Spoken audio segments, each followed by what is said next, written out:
आदाब, मैं हूं मुमताज़ आलम रिजवी और मैं इस वक्त कुछ अहम खबरें आपकी खिदमत पेश करूंगा जो गज़ा और इज़राइल से मुताल्लिक़ हैं।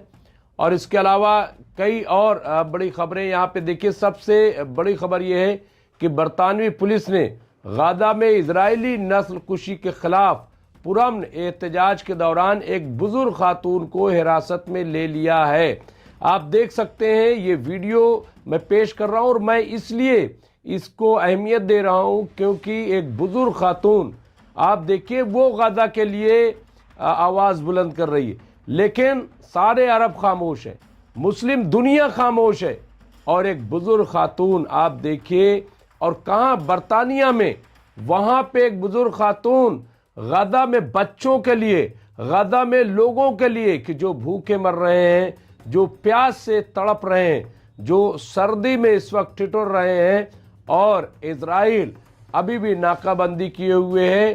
तो आप देखिए कि वो बुजुर्ग खातून किस तरह से धरना दे करके बैठी हुई है, और उसकी एक ही डिमांड है, एक ही मुतालबा है कि फ़ौरन गज़ा में जो ट्रक पे पाबंदी है उसे बहाल किया जाए, नाकाबंदी को ख़त्म किया जाए। मैं समझता हूँ कि ये बहुत इम्पॉर्टेंट है।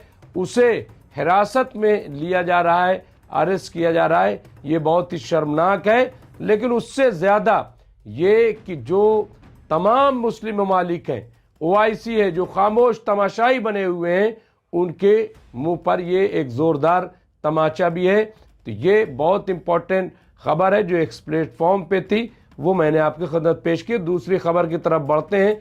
14 ममालिक ने इज़राइल के मगरबी किनारे के आबादकारी के मंसूबे की मजम्मत की है।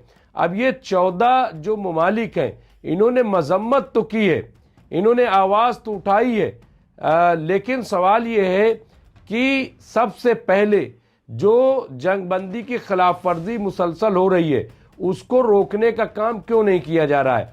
क्यों कोई एक्शन नहीं लिया जा रहा है?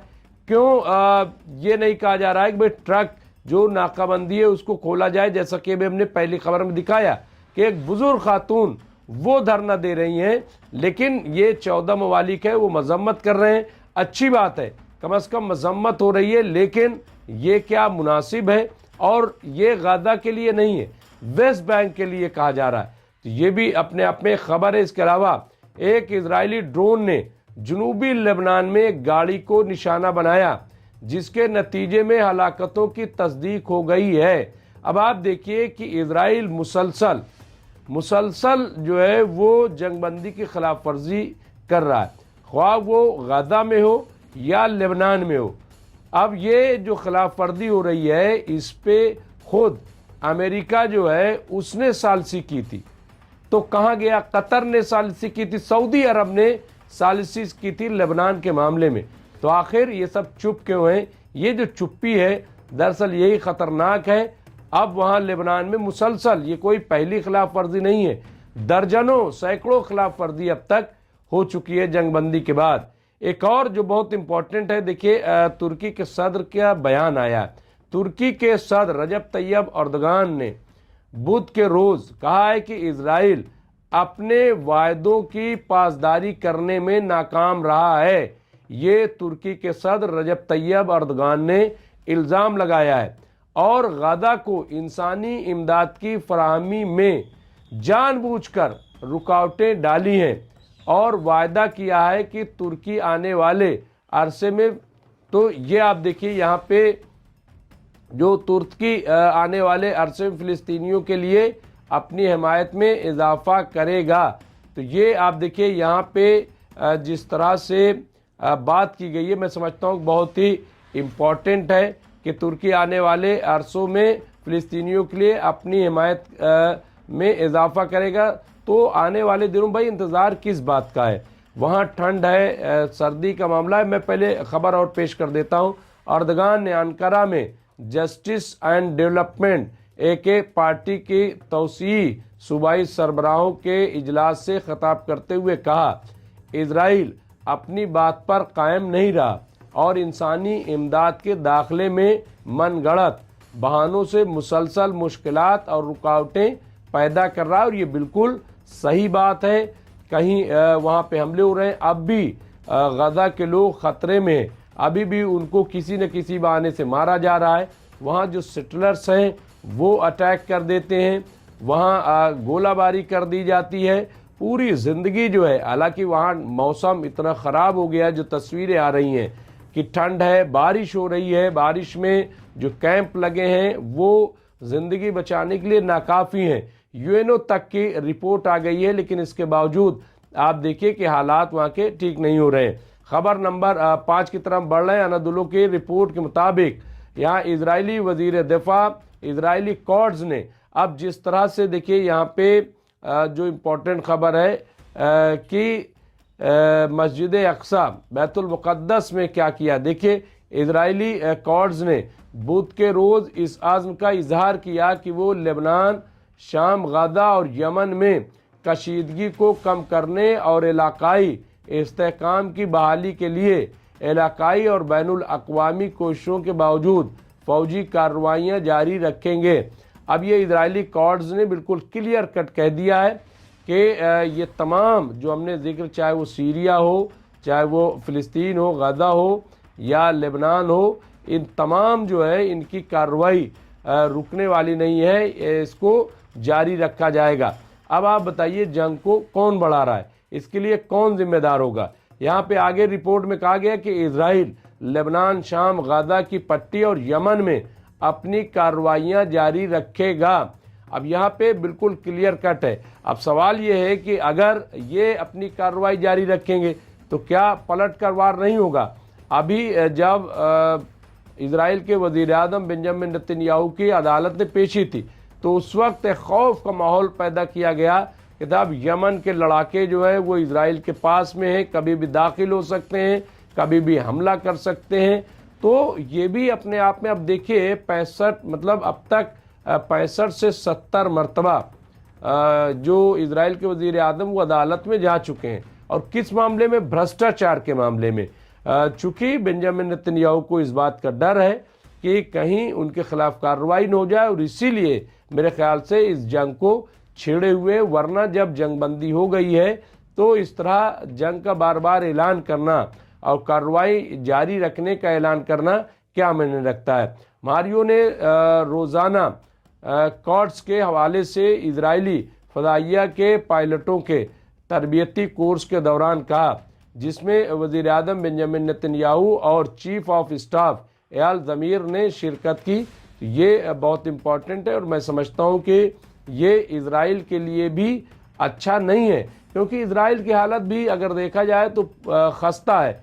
इजराइल भी टूट चुका है और इजराइल से जो अहम लोग हैं वो भाग रहे हैं। बड़ी तादाद जो है वो इजराइलियों से खाली हो गई है। ये रिपोर्ट है, ये इसमें कोई दो राय नहीं है। एक और ख़बर की तरफ बढ़ते हैं। रदिलो की रिपोर्ट के मुताबिक एक फ़िलिस्तीनी एहलकार ने बताया है कि इजरायली पुलिस की भारी हिफाजत में बुध के रोज़ सैकड़ों गैर कानूनी इजरायली आबादकारों ने मकबूजा मशरिकी यरूशलेम में मस्जिद अल-अक्सा के अहाते पर धावा बोल दिया है। अब ये आप देखिए कि मुस्तकिल इस तरह के हमले वहाँ पे हो रहे हैं और ये इजरायली फ़ोर्स की सरपरस्ती में उनके हिफाजत में इस तरह की हरकतें मस्जिद अक्सा में की जा रही हैं।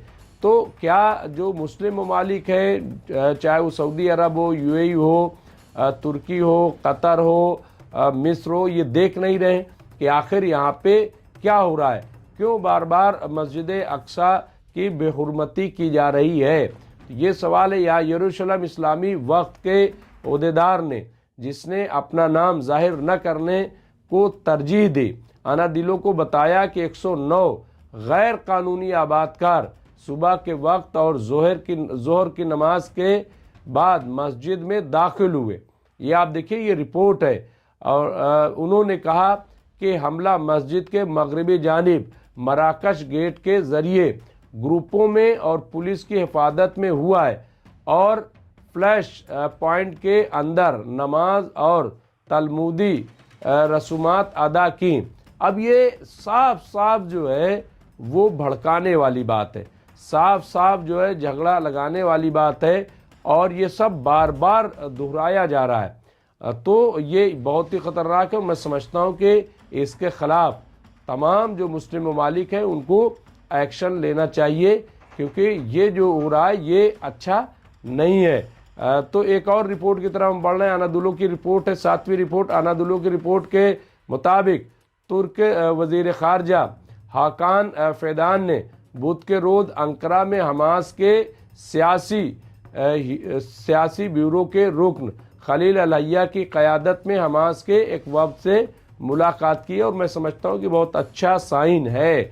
अभी भी आप देखिए कि इज़राइल जो मुसलसल ये दावा कर रहा है, अपनी फतह का ऐलान करता रहता है, लेकिन हमास की मौजूदगी और हमास के लीडरान का इस तरह से बातचीत करना और पूरे गज़ा पे कंट्रोल रखना इस बात की दलील है कि इज़राइल को शिकस्त हुई है, और इज़राइल सिर्फ बयान बहादुर बना हुआ है या अपनी शिकस्त को छिपाने के लिए मुस्तकिल जंग की बात कर रहा है। बार बार ये खबर भी आ रही कि ईरान पे अटैक हो सकता है, ईरान पे अटैक हो सकता है, लेकिन जहाँ तक मेरा अपना तज्जिया है कि फ़िलहाल जो है वो इज़राइल इतनी जुर्रत नहीं करेगा कि ईरान पे अटैक करे। और अभी जब इज़राइल के वज़ीर-ए-आज़म बेंजामिन नेतन्याहू अमेरिका दौरे पे जाने वाले हैं, तो ये कहा जा रहा है कि शायद वहाँ से ग्रीन सिग्नल मिलने के बाद ऐसा हो। तो मैं ये भी बता दूं कि अमेरिका भी फ़िलहाल जो है ग्रीन सिग्नल देने वाला नहीं है। यहाँ पे वजारत के ज़राए ने बताया कि मुलाकात के दौरान फ़िदान और हमास के वफ़द ने गज़ा की ताज़ा तरीन पेशरफ्त का जायज़ा लिया। मुज़ाकरात में गज़ा अमन मंसूबे के दूसरे मरहले पर तबादला ख्याल भी शामिल था। फ़िदान ने इस बात पर जोर दिया कि तुर्की फ़िलिस्तीनियों के हुकूक़ का हर प्लेटफॉर्म पर मजबूत तरीन अंदाज में दिफा जारी रखे हुए है। अब ये तुर्की ने कहा है, यानी तुर्की किसी न किसी तरीके से गज़ा की मदद कर रहा है और भी मजबूती के साथ मदद करने का वादा किया है हमास के लीडरों का। अब यहाँ पे और कहा है, और वफ़द को जंग ज़दा गज़ा में रिहायशी ज़रूरियात को पूरा करने और इंसानी इमदाद फराहम करने के लिए तुर्की की जारी कोशिशों से आगाह किया है, और कहा है कि ऐसा नहीं है कि हम मदद नहीं कर रहे हैं, हर तरीके की मदद जो है वो तुर्की गज़ा के लोगों की कर रहा है। तो अगर वाकई इसमें सदाकत है, इसमें सच्चाई है, और चूँकि हमास के लीडरान खलील अलैया की मौजूदगी में बात कही गई है, तो मैं समझता हूँ कि काबिल सताइश है। लेकिन इसके बावजूद गज़ा पे जो कुछ हो रहा है, जिस तरह से अटैक हो रहा है वो रुकना, गज़ा पे जिस तरह से अटैक हो रहा है वो रुकना, मैं समझता हूँ बहुत इम्पॉर्टेंट है, बहुत ज़रूरी है, और इस जानिब तुर्की को कदम उठाना पड़ेगा। 8वीं खबर की तरफ बढ़ते हैं कि गज़ा में दिन के बाद पर सियासी दबाव बढ़ता जा रहा है। तो यहाँ पे आप देखिए, यहाँ पे कहा जाए क्योंकि इज़राइल के ऐसा करने से इनकार के बावजूद सालिस गज़ा बंदी मुआहदे के दूसरे मरहले की तरफ बढ़ने की कोशिशें जारी रखे हुए हैं। यहाँ पे इज़राइली अखबार मारिफ ने मंगल के रोज़ इत्तला दी है कि इज़राइल गज़ा में तुर्की के किरदार को कबूल कर सकता है, लेकिन सिर्फ बाज़ शराइत के तहत, जिसमें तुर्की के सदर रजब तैयब अर्दगान के इज़राइल के ख़िलाफ़ बयानात में नरमी शामिल है। अखबार ने कहा है कि अगले हफ्ते फ्लोरिडा में इज़राइली वज़ीर-ए-आज़म बेंजामिन नेतन्याहू और अमरीकी सदर डोनाल्ड ट्रंप के दरमियान तयशुदा मुलाकात से कबल गज़ा के मुस्तकबिल पर दबाव बढ़ रहा है कि गज़ा को फ़िलहाल, और इसमें तुर्की जो है वो मुसलसल कोशिश कर रहा है, ऐसी खबर है।